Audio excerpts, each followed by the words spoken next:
marcado por manifestação no estado. Catarinenses saíram às ruas para protestar contra a corrupção.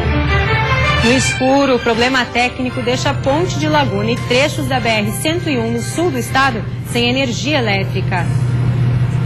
Volta às aulas, mais de 530 mil estudantes da rede estadual de ensino retornaram às atividades hoje e com novidades. Nesse segundo semestre, a Secretaria de Educação também irá ampliar a parceria com o Google, com foco nos professores, gestores, estudantes das séries finais do ensino fundamental e todos os estudantes do ensino médio. O programa, que já acontece aqui no Instituto de Educação, será realizado também em mais 36 escolas de todas as regiões do estado.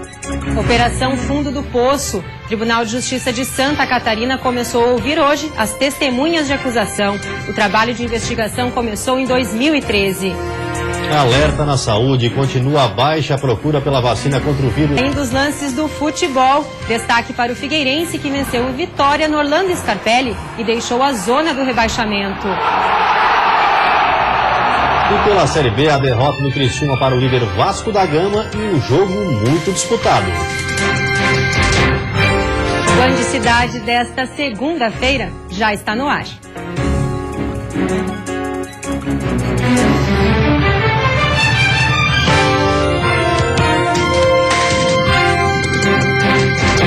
Olá, boa noite. Olá, boa noite. O domingo foi marcado por protestos contra a corrupção em todo o país. Em Santa Catarina, Chapecó reuniu 50 pessoas pela manhã. À tarde, a manifestação aconteceu aqui na capital. O grupo se encontrou em frente à sede da Polícia Federal, na Avenida Beira-Mar Norte. As cores verde e amarelo predominaram na passeata e por volta das 4 horas da tarde, cerca de 300 pessoas caminharam em direção ao centro da capital. Essa decisão que o Brasil necessita para poder avançar nas melhorias que nós já estamos percebendo, mas o povo continua sensível a toda essa situação, vem se mobilizando e é assim que a gente tem que fazer sempre para continuar avançando. Entre as bandeiras da manifestação estavam o fim da corrupção e o afastamento da presidente Dilma Rousseff, já que o pedido de impeachment foi aprovado na Câmara dos Deputados e agora está sob análise no Senado Federal. Vim participar porque eu sou um brasileiro consciente dos absurdos e dos abusos. Chega de abuso. O Brasil precisa que a justiça continue funcionando. Não é possível que os juízes e as leis sejam modificadas para que os juízes não possam julgar a corrupção. Para que o nosso país se torne um país justo, igualitário para todo o nosso povo, sem corrupção, sem privilégios. O mês de agosto começa com aumento de nuvens em todo o estado. Por isso, a terça-feira deve ter poucas aberturas de sol na maioria das regiões. Há chance de pancadas isoladas de chuva ao longo da noite, por conta de uma frente fria que vem do Rio Grande do Sul. Mas as temperaturas permanecem elevadas para esse período do ano. A máxima chega aos 20 graus no oeste e no Planalto Norte. Na Grande Florianópolis, os termômetros chegam a marcar 19 graus. Já na Serra, Vale do Itajaí, Sul e Litoral Norte, as máximas chegam aos 18 graus. No escuro, quem trafegou pela ponte de Laguna neste fim de semana se deparou com as luzes da estrutura apagadas. Nesse vídeo feito por um motorista que trafegava pela ponte, é possível perceber que todas as luzes estavam apagadas. Apenas os faróis dos automóveis iluminavam o trajeto. O mesmo problema aconteceu em alguns cruzamentos da BR-101 na região de Laguna e também em residências. Conforme o DENIT, técnicos do departamento e funcionários da Celesc constataram um problema na distribuição do fornecimento de energia e já corrigiram. Nessa noite, as luzes já devem estar acesas. Por determinação judicial, a Celesc mantém a iluminação da ponte desde a inauguração, pois ainda não se sabe quem é o responsável pelo pagamento da conta de luz. O risco de a ponte ficar às escuras vai além dos acidentes de trânsito. Sem a sinalização dos mastros centrais, há também a possibilidade de acidentes aéreos, além de possíveis roubos de equipamentos da ponte. A ponte de Laguna possui 2.800 metros e teve um custo de aproximadamente 800 milhões de reais. A obra levou 3 anos para ser concluída. E a seguir, mais de 500 mil estudantes retornaram às aulas hoje na rede estadual. E ainda começam a ser ouvidas as testemunhas de acusação da Operação Fundo do Poço.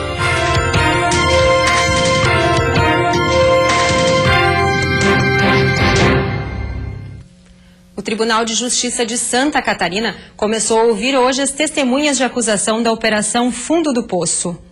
A operação teve início em 2013 com o objetivo de investigar fraudes em licitações com envolvimento de servidores municipais, políticos e empresários da área de perfuração de poços artesianos. No total, 46 acusados estão sendo investigados. Entre os suspeitos está o deputado estadual Romildo Titon, que na época era presidente da Assembleia Legislativa. Ele é acusado de crime de organização criminosa, corrupção passiva e advocacia administrativa. Segundo a denúncia, o deputado teria recebido 60 mil reais em propina, além da promessa de abertura de um poço artesiano na sua propriedade, no valor de 275 mil reais. Além disso, segundo o inquérito criminal, o deputado que se reelegeu mesmo depois da denúncia ser aceita pela Justiça, teria recebido mais 10 mil reais após conseguir recursos para novas escavações no município de Ouro, no meio-oeste catarinense. Muitos réus, mesmo intimados, não compareceram ao Tribunal de Justiça hoje. Parte deles, através de seus advogados, solicitou e obteve autorização para não acompanhar as audiências. O deputado Romildo Titon, um dos réus, fez questão de estar presente. Pelo cronograma estabelecido, as testemunhas vão ser ouvidas até o dia 21 de novembro. As audiências devem ocorrer 2 vezes por semana, sempre nas segundas e sextas-feiras. Muitas testemunhas de defesa devem ser ouvidas através de videoconferência. Dia de voltar à escola, mais de 530 mil estudantes da rede estadual de ensino retornaram às aulas hoje.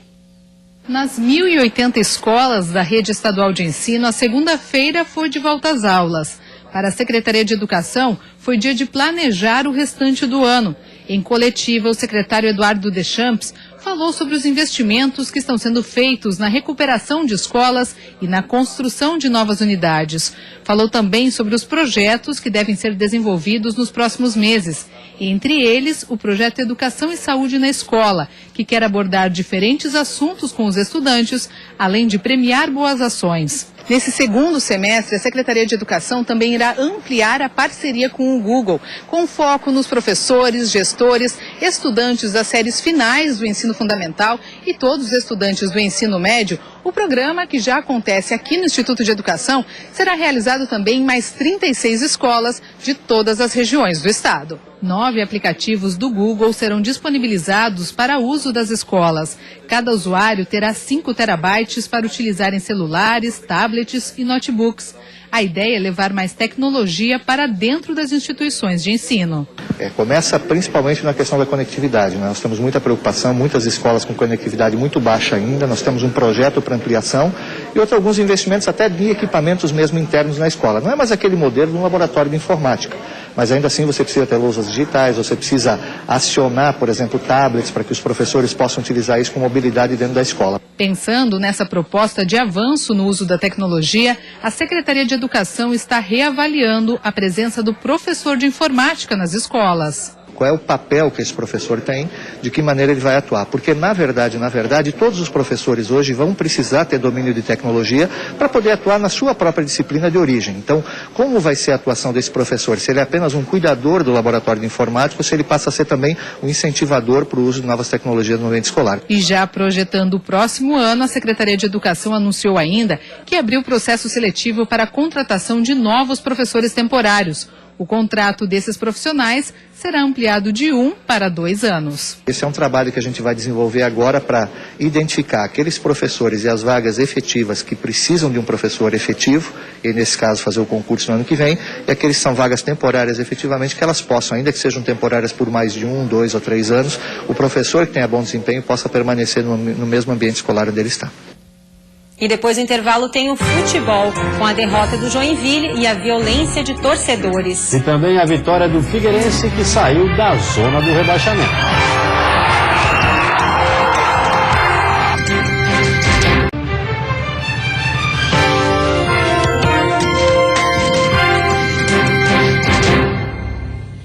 Futebol, o Joinville perdeu em casa e deixou escapar a chance de sair da zona do rebaixamento. Torcedores revoltados chegaram a depredar o estádio. Com a volta dele, a esperança de mais gols dentro da arena, esperança da segunda vitória seguida, a sensação de que nada poderia dar errado. Sensação que terminou logo aos 4 minutos. No cruzamento de Léo Arthur, Marcos Vinícius nem precisou sair do chão para desviar para o fundo do gol. Apagão da zaga do Jack e silêncio na arena. 1-0 pro Oeste. O tricolor sentiu o gol. Quando chegava perto da área, faltava qualidade. Qualidade que não falta pra Jael, certo? Pelo menos na teoria. Fernandinho tentou ajeitar as coisas, mandou de trivela no escanteio e assustou. A bola não entrava, mas ainda tinha todo o segundo tempo para empatar. E o Jack começou bem, com Jael tentando de longe. E Fabiano Heller chegou a marcar, empurrou para a rede em posição legal. Mas a arbitragem deu impedimento inexistente no lance.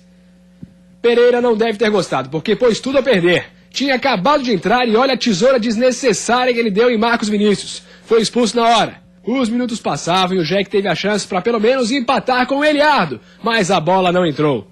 Com a arbitragem errando e a vitória do Oeste, teve torcedor tentando invadir o gramado e o portão principal de acesso à arena foi derrubado. Há informações de que alguns carros de jogadores foram apedrejados, mas sem confirmação da polícia. A maioria da torcida ficou apenas na vaia, e isso o Lisca encarou como compreensível. O torcedor está vaiando muito mais a sequência toda, né? Não é de agora, né? Não é esses 2, 3 jogos, né? É todo um primeiro turno que foi muito ruim, um ano passado que foi muito ruim. Então nós temos que entender e compreender isso e tentar trabalhar e trazer de novo o torcedor para o nosso lado. No Rio de Janeiro, Criciúma jogou bem, mesmo assim acabou perdendo para o Vasco da Gama, campeão do primeiro turno. O Tigre jogou bem em São Januário, mas não conseguiu segurar o líder. Jogada bem trabalhada, Ederson recebeu de Madison e acertou um belo chute. Vasco 1-0. Ainda no primeiro tempo, o Criciúma foi em busca do empate. Roberto cruzou e o zagueiro... Já no segundo tempo, o Tigre quase virou. Júnior Afonso bateu e Martin Silva desviou. A bola ainda pegou no travessão. O Criciúma criava, mas acabava parando na boa atuação de Martin Silva. E foi em uma falha defensiva que o Vasco garantiu a vitória. Rafael Silva e Luiz bateram cabeça depois do cruzamento. E Thales marcou. O zagueiro Rafael Silva ainda teve a chance de empatar. Mas mais uma vez, o Tigre parou no goleiro Martin Silva. Fim de jogo, Vasco 2, Criciúma 1. Todos os jogos da 19ª rodada acontecem amanhã à noite. O Criciúma recebe o Paysandu no Heriberto Wilson, o Joinville enfrenta o Vila Nova em Goiânia e o Avaí joga com o Brasil de Pelotas no Rio Grande do Sul. E pela Série D do Campeonato Brasileiro, o Internacional de Lages empatou em casa e se classificou para as oitavas de final da competição. Com a vantagem de ter vencido o primeiro jogo, o Inter de Lages começou mais precavido e o Caxias foi quem criou a primeira chance. Com o apoio da torcida, o Leão Baio cresceu na partida e criou algumas oportunidades. As melhores vieram com Marcelinho Paraíba. Em 2 cobranças de falta, ele quase abriu o placar no Tio Vida. No segundo tempo, a melhor chance foi do Inter de Lages, mas o Gustavo não conseguiu marcar e o placar ficou mesmo no 0-0. A única coisa que nós queríamos presentear com uma vitória, mas presenteamos com a classificação. Eu acho que foi uma classificação bonita para a cidade, para o torcedor do Inter, e agora vamos pensar no Ituano. E pela Série A, o Figueirense venceu no Orlando Scarpelli e deixou a zona do rebaixamento. A diferença já era visível na escalação. Marquinhos na zaga, Jefferson na lateral, mas o que saltava aos olhos era Carlos Alberto no meio-campo. Depois de 45 dias fora dos gramados, ele voltou e querendo mostrar serviço. No primeiro minuto, veio logo puxando o ataque do Figueira. Tocou para Jefferson, que sofreu falta. Dodô mandou na área, mas ninguém apareceu para completar. E não demorou para a marcação apertar em cima de Carlos Alberto. Com uma postura mais defensiva, a estratégia do Vitória era jogar no erro do Figueira. E quando o Dodô vacilou, Marinho assustou com esse chute.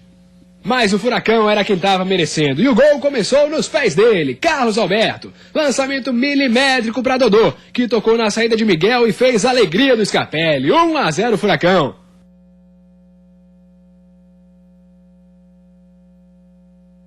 O Figueira continuava melhor depois do gol. Inspirado, o Carlos Alberto lançou outra bola, agora para Rafael Silva, mas dessa vez não deu certo. Só que o Vitória não estava morto não. Vander surpreendeu com essa batida de longe, Thiago Rodrigues teve que voar para pegar. Aí Carlos Alberto tomou mais uma chegada. Dessa vez, o juiz Leandro Pedro Voaden aplicou o cartão amarelo para Ramon. E no final do primeiro tempo, quando as coisas pareciam mais calmas, uma dividida mais forte de Canu com o Carlos Alberto, que se estreou com o zagueiro.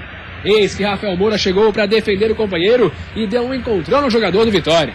Deu para ver que o He-Man se arrependeu de ter chegado com toda a força, mas já era tarde demais.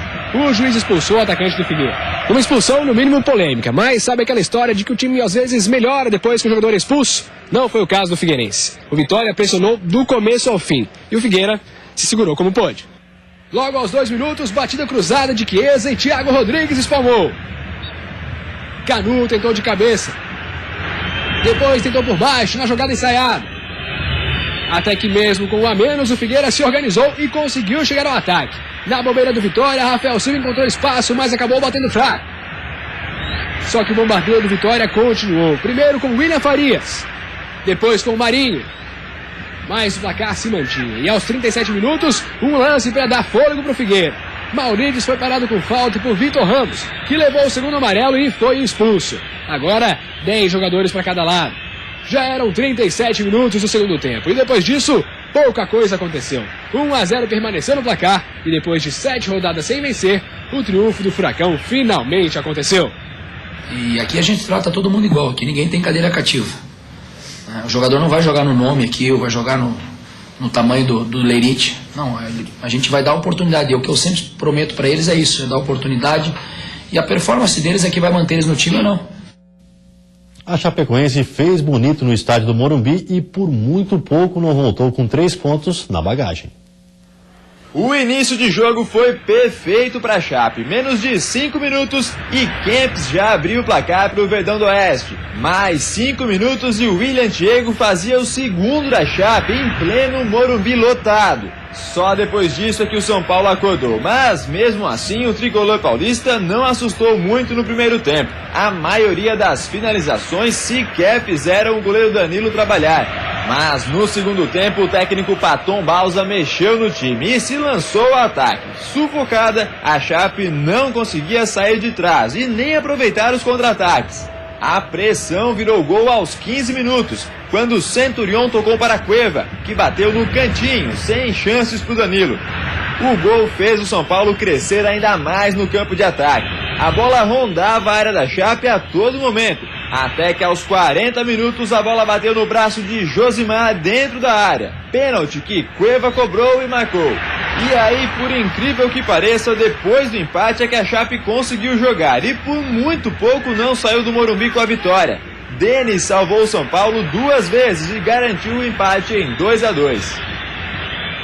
E no próximo bloco, safra da tainha de 2016 é considerada a melhor dos últimos 15 anos. E ainda a vacina contra a dengue vai ser distribuída na rede pública de saúde.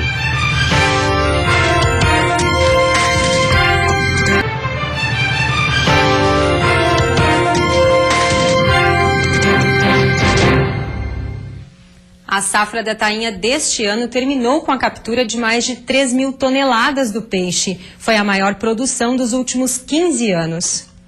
Do dia 1º de maio até 31 de julho, foram capturadas 3,5 mil toneladas de tainha no estado. De acordo com a Federação dos Pescadores de Santa Catarina, esta foi a melhor safra dos últimos anos. 40% da produção do estado foi registrada em Florianópolis. Outras cidades como Bombinhas, Laguna, São Francisco do Sul, Imbituba e Palhoça também tiveram grande participação na safra. Os cardumes já começaram a se afastar da costa catarinense no dia 20 de julho, em direção ao Rio de Janeiro. A federação ainda não divulgou a expectativa de captura para a próxima safra, mas já está se preparando para garantir a liberação de licenças antecipadas para os pescadores em 2017. A vacina contra a dengue que o Instituto Butantan está desenvolvendo deve chegar mais barata ao mercado e ser distribuída na rede pública.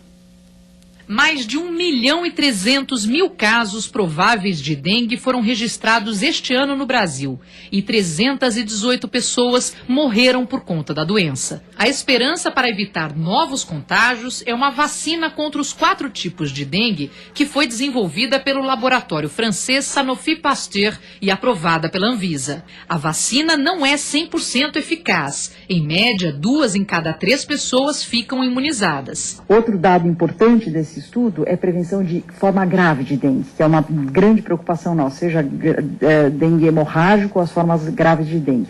Essa proteção vai para 93%.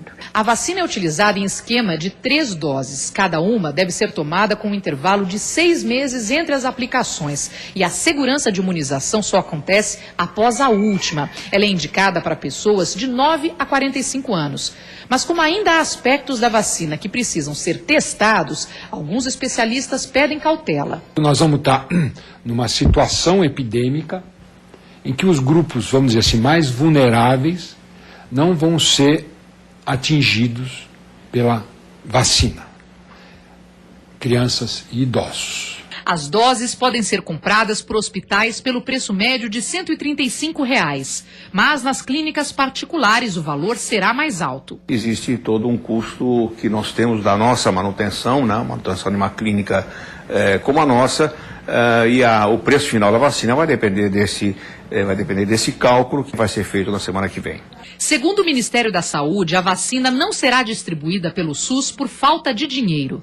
O governo financiou um outro estudo feito pelo Instituto Butantan em São Paulo. A expectativa é que essa vacina seja em dose única, mais barata e já comece a ser produzida em 1 ano. A última fase de testes começou esta semana com voluntários em Porto Alegre. A gente tem que apoiar, né? E salvar o povo, né? Estou muito feliz de participar. O HPV é um vírus silencioso que pode levar ao câncer. Se descoberto cedo, tem cura e a vacina também ajuda a prevenir, mas a baixa procura preocupa. A campanha de vacinação deve acontecer em setembro, mas a vacina para prevenir o HPV está disponível o ano inteiro nos postos de saúde para crianças de 9 a 13 anos de idade. Mesmo assim, a procura ainda é baixa. No ano passado, apenas 44% das crianças entre 9 e 12 anos se protegeram do HPV em todo o Brasil. Em Santa Catarina, o índice de cobertura foi um pouco melhor, quase 52%. Mas em Florianópolis, apenas 29% do público-alvo recebeu as vacinas. Na rede privada, cada vacina custa em média R$ 350 e são necessárias 3 doses. Este médico ginecologista explica: diversas doenças estão associadas ao HPV. Segundo ele, a imunização é indicada inclusive para homens e não há limite máximo de idade. Não só quando se fala HPV em verruga genital ou câncer de colo de útero, porque na verdade o HPV ele está associado a outras doenças, tanto na região genital, anal dos homens e das mulheres e também na cavidade oral e orofaringe. O HPV é um vírus transmitido por relações sexuais que pode ter mais de 150 tipos diferentes. A vacina protege contra os principais. Em 20% dos casos, os pacientes podem desenvolver tumores. Na rede feminina de combate ao câncer, os exames são feitos gratuitamente. De 10 mulheres, 7 vêm com o vírus. Tá? Às vezes bem no início, outras vezes muito avançado, e tem mulheres que dizem, mas como eu tenho isso a vida toda? Neste ano, a baixa procura se repete. Até junho, apenas 28.500 doses foram aplicadas aqui no estado. E você fica agora com o Jornal da Band. Uma ótima noite a todos e até amanhã. Boa noite, até amanhã.